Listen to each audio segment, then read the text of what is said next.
El viernes me caí de la azotea, así que si, si las reflexiones en Proyecto Hermes se vuelven bastante existenciales y sientes que no te checa mucho o que me estoy yendo bastante por ese lado, aquí está la aclaración o la nota del editor. Supongo que estoy en una meditación que ahora es formal con esa caída, respecto de llegar a los 40 como una reflexión de la vida. Pero yo espero que vamos a continuar estudiando Eclesiastés con algo que te aplique, con algo que te aplique, lo que creas que me lo estoy llevando y que me ciega, me ocupa la vista, la interpretación del texto bíblico, el hecho de que estoy pensando mucho en la existencia y en cómo es la vida en esta etapa. El tiempo es una unidad, es una cosa, pero nosotros lo medimos y lo administramos, lo catalogamos para poder ubicarnos en la existencia, para darnos cierta estabilidad. Entonces, no es que en el día exacto del cumpleaños y cuando tengan los 40 exactos, es simplemente reflexiones, pausas que logramos hacer gracias a estos espacios que nos abrimos en nuestras tradiciones humanas, como el hecho de hacer una pausa en el cumpleaños, mm, a, mm, agarrar cierta intención en la fecha al finalizar y al empezar el año nuevo como lo tenemos calendarizado. Mm, no es que realmente vivimos para cumplir fechas y no es que realmente rijan nuestra vida, entonces cuando permitimos que hagan eso, cuando no deberían regir nuestra vida, podemos llenarnos de ansiedad, mm, podemos sentir una carga muy profunda mental, un agotamiento mental y emocional cuando el tiempo que más bien está hecho o medido para, para quedar a nuestro servicio, se pone al revés y estamos al servicio del tiempo, ¿no? Entonces el tiempo medido, las horas, los años, los días hábiles, las vacaciones, los cumpleaños, los inicios y fines de año, de temporada, las fechas indicadas exactas para un cambio de temporada, eh, de clima, todo eso está hecho para estar a nuestro servicio, no nosotros al servicio de las medidas del tiempo. Y yo sé que está fácil de decirlo, yo misma no me engaño, tengo que hacer esa pausa eh, eh, para que nuestra vida pueda avanzar y podamos administrarla. Ocupamos de plazos y ocupamos de tiempos y el trabajo que empieza a cierta fecha termina a otra y eso también es bueno. Y el descanso que inicia en cierta fecha y es agradable también termina en otra y hay que hacer ajustes y reajustes. O sea, no quiero que suene como que eh, ignora el tiempo, ignora los plazos, el tiempo es relativo y entonces, ¿qué es eso de meses y años? ¿No? O sea, soy una persona que valora mucho poder compartimentar, poder separar por grupos, poder tabular, poder enlistar, poder proyectar en un diagrama. O sea, valoro mucho la estructura de las cosas para poderlas entender. Eh, es nada más algo para encontrarnos en el intermedio, que nos importen los plazos, que nos importe el tiempo, eh, mm, pero no al extremo, estar en un punto medio, en un punto balanceado, pero no al extremo en el que la medida del tiempo lo es todo y las cantidades lo son todo. Hay que llevar eso con mucho cuidado porque cuando lo dejamos regirnos a aquello que más bien se supone que esté para podernos orientar en la vida y para ser a nuestro beneficio, la vida se deja de disfrutar y deja tú el disfrute, la vida va perdiendo salud cuando lo que está supuesto a ser para nuestro beneficio se convierte en nuestro esclavizador, ¿no? Y cómo nosotros vivimos, las decisiones que tomamos, cómo nos relacionamos con otras personas, en qué estado está nuestra relación con nosotros mismos. Todas estas reflexiones son más llevaderas con la organización. Es bueno que tengamos el tiempo medido, es bueno que tengamos plazos, que tengamos horarios, que establecemos periodos, que hacemos pausas. Las pausas se pueden identificar porque el tiempo está medido, ¿no? En esta fecha nació, en esta hora nació, en esta fecha coincidimos que se celebre esto o aquello, que se conmemore lo otro.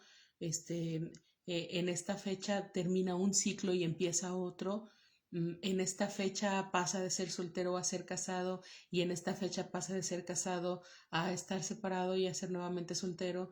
Ah, Nuestras pausas, las pausas que hacemos para reflexionar sobre nuestra vida, pueden ser bien ubicadas y pueden ser administradas gracias a la medición del tiempo, gracias a la organización del tiempo como la tenemos, pero no poseemos el tiempo, ni podemos definir el tiempo con T mayúscula, por si pudiéramos diferenciarlo, ¿no? De esa manera, el tiempo con T minúscula son las unidades de medida, y el tiempo con T mayúscula es lo que es la existencia, ¿no? El hoy, el momento en el que estamos existiendo. El tiempo es todo lo que ha sucedido, lo que sucederá, dónde está el inicio y dónde está el final. Es algo que se escapa de nuestra mente. En ciertos porcentajes quizá, ¿no? Algunos podremos estar totalmente ignorantes sobre mucho al respecto de esta reflexión en la que todos caemos tarde o temprano. O quizá sí sabemos bastante y nos hemos dado mucho a la reflexión, como el predicador en Eclesiastés se dejó vivir de todo, se permitió todo, quiso experimentar, no quiso que le platicaran, quería poder producir su propia evidencia, pero se mantuvo en esta reflexión, ¿no? No era entregarse por entregarse, es un entregarse porque hay que vivir esta vida, pero constante autorreflexión, constante conciencia de uno mismo, constante observación, paciente y detallada del entorno, ¿no? Entonces se trata de que vivas la vida que es una y que nada más tienes esta, y se trata de que en el proceso la vayas entendiendo cada vez mejor, porque se va volviendo cada vez más complicada, como se supone que sea todo aquello que se desarrolla y que empieza en ser unicelular, que empieza en ser una célula madre, eh, eh, y termina especializándose en, en nefrona, en neurona, en célula cardíaca, en célula epitelial, y la especialización es parte del proceso, es parte del avanzar en la vida que te toca. Entonces, se supone que la especialización trae experiencias nuevas y cada vez más entretejidas, más complejas. Cualquier tipo de especialización, cualquier proceso de creación, cualquier ciclo de vida de inicio a fin, se supone que se vaya haciendo cada vez más especializada, y luego entonces también sea cada vez más compleja. Y ya no se trate solamente de decidir si la pijama amarilla o la roja, que también son decisiones importantes, pero quisiera volver, ¿no? De repente a esos momentos en los que las principales decisiones era primero matemáticas o español, a tomar decisiones en las que no hay un bueno y malo, sino el malo y el peor, el bueno y el mejor, lo más adecuado, lo más saludable, y que generalmente lo más adecuado y lo más saludable es lo más difícil y es lo que más confronta y es lo que más requiere de decisiones complejas, de sufrimientos que quisiéramos evitar. Y está bien querer evitar un sufrimiento, y creo que se puede disminuir, pero luego a veces vamos entonces por tratar de evitar o suprimir los dolores, ¿no? Las experiencias. para evitar la posibilidad de que se sufra, para evitar la posibilidad de que duela algo. Y en esa situación, como hemos mencionado en sesiones anteriores, encontramos la paradoja de Jesús en los evangelios diciendo: el que quiere salvar su vida la pierde, y el que entrega su vida va y se da cuenta de que la salvó, ¿no? Entonces, hay que procesar todo esto, hay que caer en esta reflexión tarde o temprano. Y nos encontramos con un versículo dentro de estos mismos proverbios o dichos de sabiduría que nos otorga el predicador. Nunca te preguntes por qué todo tiempo pasado fue mejor, pues esa no es una pregunta inteligente. Nuevamente tenemos un proverbio, una expresión de sabiduría que viene de la propia experiencia de haberse permitido experimentar todo, de haberlo vivido siempre acompañado de la sabiduría. No perderse a uno mismo en el proceso de experimentar, sino poder mirar hacia atrás y decir: viví mi vida, ¿no? Y, y lo que sucedió y fue feo, y lo que sucedió y no debió haber sucedido, lo he procesado o lo estoy procesando, para que no defina mi vida, ¿no? Pero lo viví, lo atravesé, para empezar, estoy afirmando lo que viví, lo que se me agredió, lo que gané, lo que perdí, lo que hace falta, lo que duele. Entonces, este predicador reflexiona sobre su vida que se permitió experimentar completamente. Era rico también. Entonces, cuando uno tiene sus necesidades básicas resueltas, ¿no? Piensa en la pirámide de Maslow, en la lista de necesidades básicas. Sí, ve con papá. Ajá, sí. Ve con papá. Sí, te va a vestir papá. Entonces, a partir de esa experiencia de vida, el predicador dice: nunca te preguntes por qué todo tiempo pasado fue mejor, pues esa no es una pregunta inteligente. Esto podría implicar que sí hay posibilidad, sí hay beneficio, sí hay uso, sí hay ventaja de empezar en el pasado, pero no en añorarlo. Y dejar de vivir el presente y estar evitando las realidades del presente, que no por evitarlas se evaporan, se eliminan, sino que se acumulan, ¿no? Con el resto de lo que vamos caminando en la vida. Entonces, te tienes que vestir, mamá.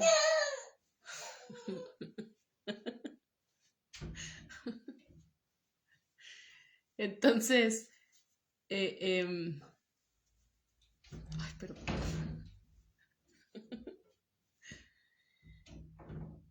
Hay una dinámica de la mente humana que es añorar el pasado. No es una cosa rara, ni es algo que debamos evitar porque sea inmoral o sea malo o sea de débiles. Es un proceder de la mente humana. Es algo que si estamos vivos y tenemos cerebro, tenemos mente, tenemos autoconciencia, lo vivimos. Pensar en el pasado añorándolo. En algunas ocasiones son añoranzas muy prolongadas y se añora todo lo que se haya vivido en el pasado o en un periodo largo. Por ejemplo, estar añorando toda la etapa de la juventud, ¿no? Estar añorando la etapa de la soltería, estar añorando la infancia, estar añorando cierto estatus socioeconómico que ya no se tiene. Las añoranzas son entendibles en la mentalidad del humano. El riesgo que corremos cuando se van a extremos es que pausamos nuestra vida presente, y es lo que el predicador quiere marcar constantemente desde el primer capítulo de Eclesiastés. La vida es una, y la vida es tan vana, es decir, es tan corta, tan efímera, y en este caso se pierde, no la disfrutamos, no la vivimos lo más que podamos, sino al 100, lo más cercano que podamos al 100.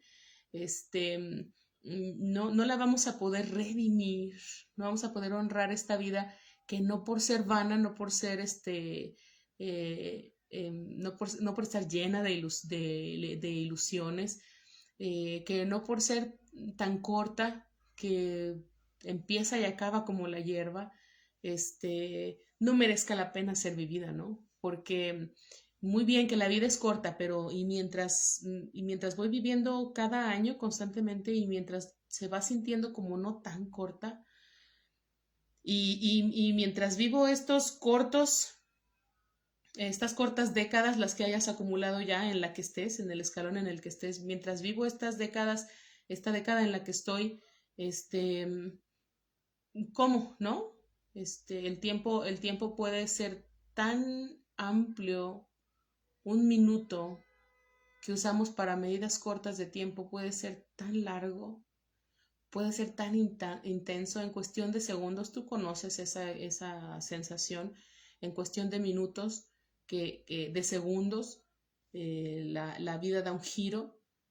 ¿Qué hago mientras ese tiempo, no? Esa vida es corta, es efímera, mucho de lo que quiero que sea eterno más bien es vano, pero el hecho de que la vida sea corta no significa que la pueda dejar al aire, porque hay muchas implicaciones. ¿Cómo voy a vivir esa corta vida sabiendo que es corta y que tengo que aprovecharla? Que tengo que aprovecharla. Que durante estos años, me imagino al predicador meditando, durante estos años en los que me permití vivir de todo y me di todo y me lancé a todo y toda la reflexión que hice, no lo hice para entrar en negación, no lo hice para deslindarme de responsabilidades, no lo hice para escapar, quiero saber de todo, quiero vivir esta vida completa y si la vida no se resuelve siendo el más sabio de todos, entonces ¿dónde, no? Pedir sabiduría no era tener la vida resuelta, sino el inicio de resolver la vida en el sentido de ir destejiendo y retejiendo y comprendiendo los nudos.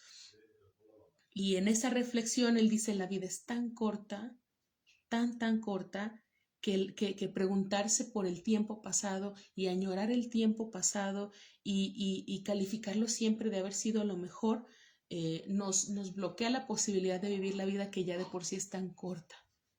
Y esa vida que ya de por sí es tan corta se nos disminuye en experiencia del presente porque estamos viviendo en el pasado, ¿no? Y vivir en el pasado no se sostiene. Sí lo podemos describir. ¿Qué es vivir en el pasado? Claro que sí, pero no se sostiene, no es una vida saludable, no es una vida efímera, pero que valió la pena vivirse, ¿no? Nunca te preguntes por qué todo tiempo pasado fue mejor, pues esa no es una pregunta inteligente.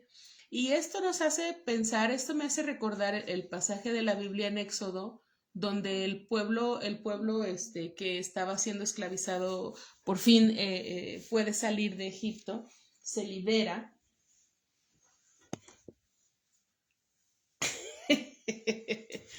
Se libera y durante ese vagar en el desierto literal y simbólico que todos atravesamos en nuestra vida, en nuestras experiencias múltiples de libertad, de independizarse, de emanciparse, de ver la luz, de abrirse su mente en algo, ¿no? En esa temporada del desierto, el pueblo está triste, está enojado, está angustiado por lo que está comiendo en el desierto. Entonces, está comiendo en el desierto lo que puede comer, se le está dando provisión porque en el relato, en la tradición, entonces leemos que el maná del cielo y esta fina capa de cereal y cómo estaba administrada y cómo cada día la recogían y cómo nadie tenía que acaparar. Bueno, este era un sistema para tratar de quitar de encima las costumbres, las viejas costumbres de haber sido oprimido, porque el que no se libera y sale de esta opresión a pesar de todo lo que cuesta, repite, ¿no? Y entonces ahí viene la dinámica de que el oprimido se convierte en opresor, ¿no? El violentado, la víctima, se convierte en agresor en estas dinámicas en las que no se procesa lo experimentado, ¿no? Entonces, la idea, el desierto, el atravesar el desierto, la sensación incluso como de estarle dando vueltas más bien al desierto, ¿no? De ser nómadas en el desierto, pero no atravesarlo en unos días, atravesarlo en un avión para llegar a la tierra prometida. Y no me quiero meter en el asunto de la tierra prometida y las invasiones, ¿no? Y las guerras. Sí, es una mosquita, bebé. Entonces, este asunto de estar en el desierto, reaprendiendo sobre alimentación con justicia. Sí, mami, ya la vi. Déjala, está buscando por dónde salir. ¿Sí? Sí. Ahí va. Entonces, esta dinámica de reinserción, de reeducación, de desaprender. Ajá, ahí se metió. De desaprender cosas para no ir y repetir, ¿no? Y vivir de forma independiente, pero convertirse en un mini Egipto. En ese proceso de reeducación, en ese proceso de reentender, de desarmar y rearmarse de nuevo la mentalidad. En esa dinámica el pueblo dice: extraño cuando comíamos a la orilla de las ollas de carne, ¿no? Y podemos poner en los comentarios la cita del Éxodo, donde el pueblo dice, qué ganotas de comer como comíamos en Egipto, ¿no? Y tú lo lees y tú dices, ¿a costa de qué estabas comiendo a la orilla de las ollas? ¿Y cuántas veces habrá sido? ¿No será que estás pensando en una vez que lograste sentarte a un lado de la olla? ¿Qué es lo que estás extrañando? ¿Qué hay detrás de eso, no? Cuando lees ese pasaje, como estás leyendo sobre otra persona, es fácil darnos cuenta. Entonces ahora proyectemos eso. ¿Qué es lo que estamos añorando que en realidad ni siquiera nos damos cuenta? Lo vemos distorsionado, añoramos el pasado por alguna sensación o necesidad de seguridad, de disminuir la ansiedad que provocan los nuevos comienzos, los recomienzos, el desconfigurarse para reconfigurarse, y entonces uno añora esa temporada que incluso está ciertamente borrosa en detalles, ¿no? Y tú no sabes por qué tu amiga extraña a ese ex, ¿no? Que la agredió tanto, y tú no sabes por qué por fin salió de esa relación de abuso y dice cómo quisiera volver a estar casada, ayúdame porque si me busca sí voy a regresar. Nos quedamos pensando en por qué se repiten esos patrones, por qué se desarrollan las adicciones, por qué caemos en espirales, en cómo nos relacionamos con la gente, en espirales económicas, en espirales, toda esa autorreflexión de la que hablamos la sesión pasada, que es un buceo que da mucho miedo, pero que tiene que suceder, ¿no? Entonces, es leer el pasaje y no ponerse a juzgar de cómo se les ocurre decir que preferirían estar comiendo en Egipto lo que comían en Egipto que estar comiendo aquí en el desierto lo que comen en el desierto. ¿Cómo no recuerdas a costa de qué, no? Tenías la vida que tenías allá. En lugar de ponerse uno a juzgar, como igual hemos tratado de evitar hacerlo con Adán y Eva, con Job, con sus amigos, ¿qué, mija? Es que no está bien conectado, Ten. ¿Ya ves? Ya se escucha tu dulce y melodiosa voz. Es una situación en la que en lugar de ponernos a juzgar enseguida, ¿no? Ay, Judas, ay, Pedro, ay, es como esta historia está aquí para que yo me pueda ver en ella.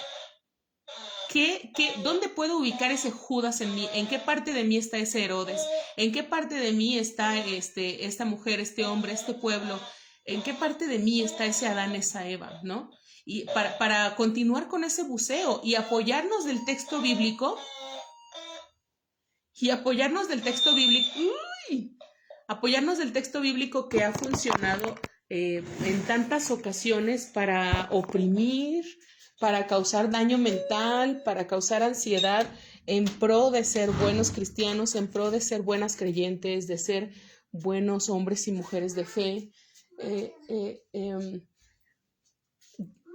Por eso partimos del texto bíblico. Sí, mami.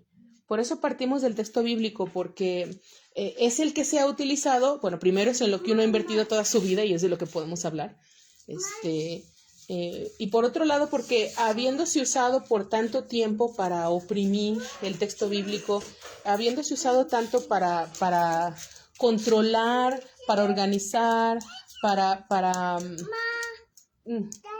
ajá, para que las cosas sean sencillas para uno como líder, como cabeza del grupo, porque la gente está uniformada, porque la gente piensa y decide como uno.